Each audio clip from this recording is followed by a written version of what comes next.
Hyderabad mayor పీఠం కాంగ్రెస్ డే doctor Sagarapu Prasad PCC నాయకులు. ఈరోజు తెలంగాణ రాష్ట్రంలో గౌరవ ముఖ్యమంత్రి గారి సారథ్యంలో పిసిసి అధ్యక్షులు ఎమ్మెల్సీ మహేష్ కుమార్ గౌడ్ గారి నాయకత్వంలో ఈరోజు రాష్ట్ర వ్యాప్తంగా అన్ని మున్సిపాలిటీలో దాదాపుగా 80% కాంగ్రెస్ పార్టీ జెండా ఎగరేయడం జరిగింది. దీన్ని జీర్ణించుకోలేని కొంతమంది పెద్దలు, ఒకవైపు బండి సంజయ్ గారు, ఒకవైపు హరీష్ రావు గారు, రేవంత్ రెడ్డి గారి పాలన నచ్చక, ఆయన చేసే విధానం నచ్చక అని ప్రజలు ఇబ్బందులు పడుతున్నారని చెప్పి ఎన్నికల ప్రచారంలో చెప్పడం జరిగింది.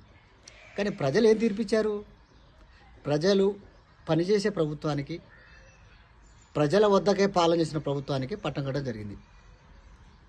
ఇప్పటికైనా మారండి అయ్యా. ఒకవైపు బండి సంజయ్ గారు, మీరు కేంద్ర మంత్రి, ఒకవైపు ప్రజెంట్ ఎమ్మెల్యే హరీష్ రావు గారు.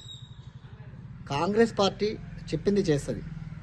టీఆర్ఎస్ పార్టీ చెప్పిన మాటల్ని గాలి కుదిలేసి ఫామ్ హౌస్ పాలన చేసి కేసీఆర్ గారు ఈరోజు ఇంత పెద్ద ఎలక్షన్ జరిగితే ఏ ఒక్క మున్సిపాలిటీకి పోయి ఓటు అడిగే పరిస్థితి లేదు.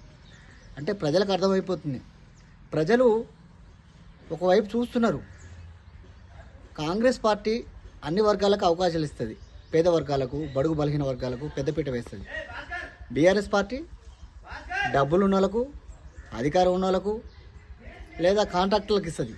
కానీ కాంగ్రెస్ పార్టీ ప్రజలకు, కాంగ్రెస్ కార్యకర్తలకే మున్సిపల్ కౌన్సిలర్గా, మేయర్లుగా అవకాశం ఇచ్చిన party Congress party.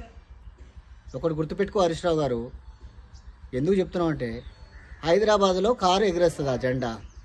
Hyderabad mayor ఎన్నికల్లో కాంగ్రెస్ పార్టీ మీద బీఆర్ఎస్ పార్టీ ఎగిరేస్తుంది.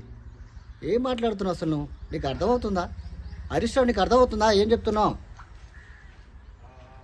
ముఖ్యమంత్రి గారి మీద ఆచితూచి మాట్లాడేటప్పుడు ఒళ్ళు జాగ్రత్త పెట్టుకో హరీష్ రావు. ఎందుకు చెప్తున్నావు అర్థం చేసుకో. ముఖ్యమంత్రి గారి మీద ఆచితూచి మాట్లాడేటప్పుడు ప్రజలు ముఖ్యమంత్రి గారి వైపు ఉన్నారు. ప్రభుత్వం ఒకవైపు, ప్రజలు ఒకవైపు లేరు. ప్రభుత్వం ఉన్నాకల్లే ప్రజలు ఉన్నారు.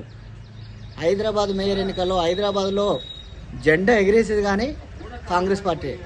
మీరు భ్రమల్లో ఉండి ప్రజల్ని పక్కదారి పట్టించిన ఆలోచన మర్చిపోవాలని చెప్పేసి ఈ సందర్భంగా డిమాండ్ చేస్తూ, ఒకవైపు మళ్ళీ కమలం పార్టీ బండి సంజయ్ గారు అంటే చాలా గౌరవం ఉండేది. ఈ మధ్యలో ఆయన ఏం మాట్లాడుతున్నా అర్థం కావట్లే. అక్కడ బీజేపీ జెండా ఎగిరేసే పరిస్థితి లేదు. తెలంగాణ రాష్ట్రంలో ఒక్క మున్సిపాలిటీ వచ్చే పరిస్థితి లేదు. ఏదో ఒకటో అరో వచ్చింది. దాన్ని దృష్టిలో పెట్టుకొని బండి సంజయ్ గారు ఉపరిదంపు మాటలు బంద్ చేసి, ఆయనకున్న పదవి, కేంద్రంలో మంచి పదవి ఉంది, ఆ పదవిని పెట్టుకొని తెలంగాణ రాష్ట్రానికి నిధులు తీసుకొచ్చి ముఖ్యమంత్రి గారికి సహకరించాల్సిన విజ్ఞప్తిస్తూ ముగిస్తున్నాను. నమస్కారం.